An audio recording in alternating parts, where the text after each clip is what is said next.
If you are hoping to wash a cashmere sweater such as this one, there's a few things to take into consideration. The first thing you will want to do is look at the tags on the inside. They're usually located just under the bottom hem of the sweater. So there's my tag. Let me just set the camera down. So when you look at the tag, it'll have usually two sides, one side with care instructions and one side with the makeup of your sweater.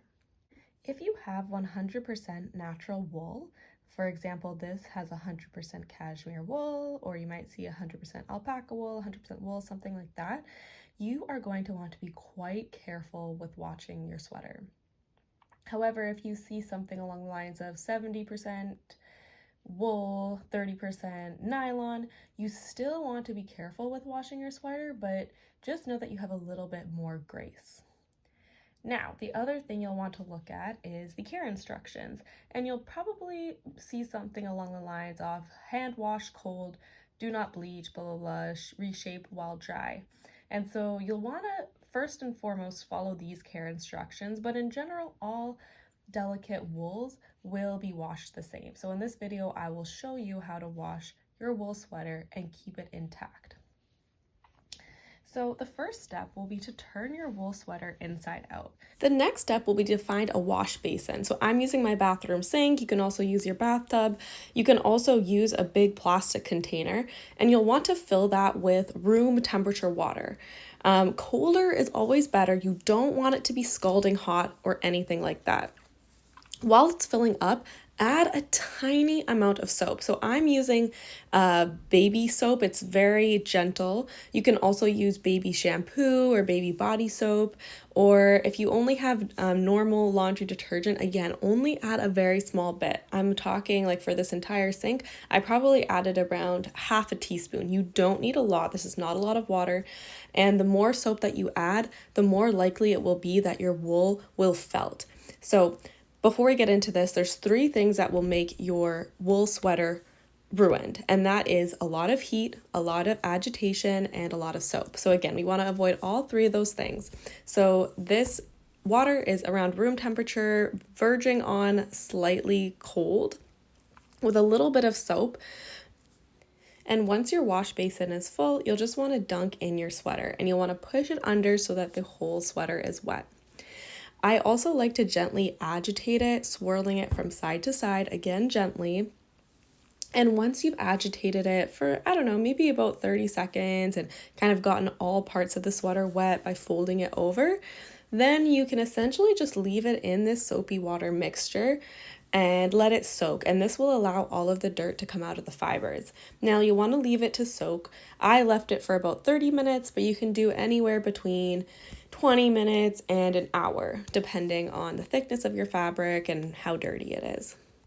Once your sweater is done soaking, you'll want to remove all of the water and let that drain.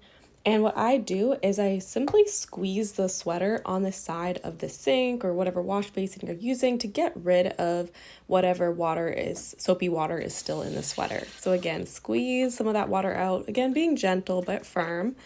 And then once all the water is squeezed out, you'll basically rinse it 3 times. And how you do this is just by filling up the wash basin, again, just with clean water, no soap this time, gently agitating it, and then letting the water drain. And doing this 3 times until you don't see any soap suds and until your sweater feels clean.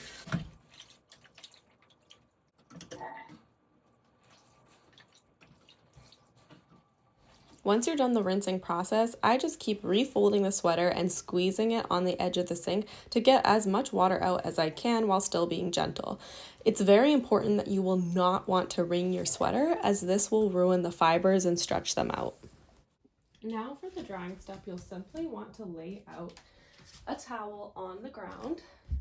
Now lay out your wool sweater onto the towel like so. And make sure that there's no overlapping parts of the sweater. Now to get any excess dampness out, we'll start rolling the towel, and you'll just want to press firmly. Again, nothing too rough, but just press firmly as you roll the towel up and squeezing any excess moisture out of the sweater.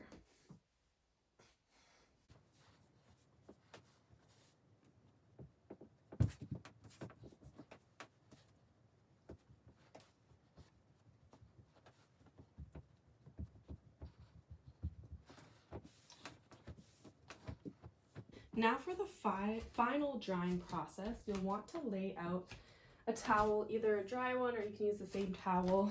It'll just take a little bit longer.